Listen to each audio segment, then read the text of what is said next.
wag mo naman masyadong seryosohin yung ano. Wag mo masyadong seryosohin yung title ng kanta, Get Ugly.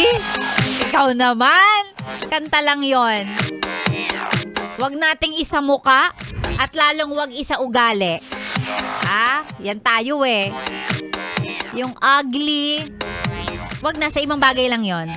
Hindi pwedeng makita sa muka at lalong hindi rin pwedeng makita sa ugali. Ikaw din. Mag-Holy Week ha. Tapos yung ugali mo, bakit ganyan? Sabi nga nila, ang Holy Week ay panahon ng pagninilay-nilay. Diba? Pagre-reflect. So, sana magamit natin yung Holy Week na parating sa mga ganyang bagay. Hindi ko naman sinasabi na huwag ka magpahinga, huwag ka mag-outing. Baka gusto nyo, di ba? May nakabook na. Ano pa magagawa ko? But of course, isingit dun sa overall schedule, itinerary ng Holy Week mo na at least, you have some quiet time to reflect.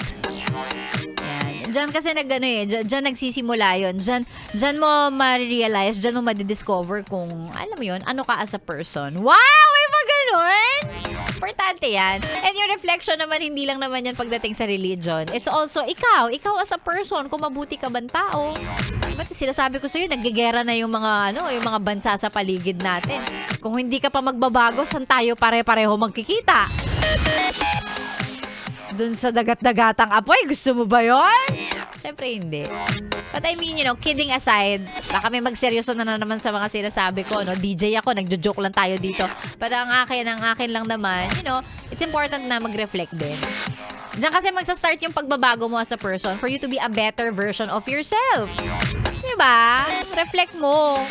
Re-evaluate mo yung sarili mo. Ikaw kasi, nasanay ka dun sa kasabihan na kung mahal mo ko, tanggap mo ko sa kung ano ako. Anak ng...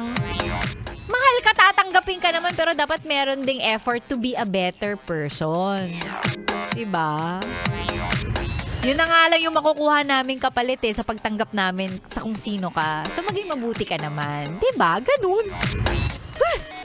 Kurutin kita ng nail cutter Char.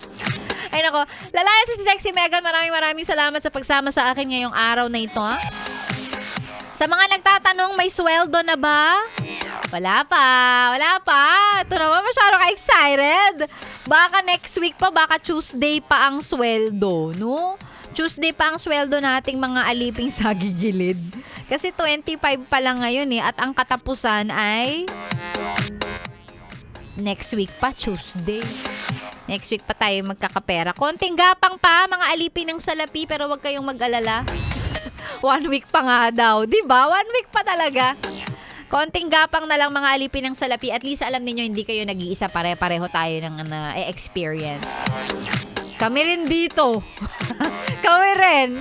Ay nako, maraming salamat. Gaya ng sabi ko, exit na ako. Pero wag mag-alala, yung susunod na makakasama ninyo, magpapasarap.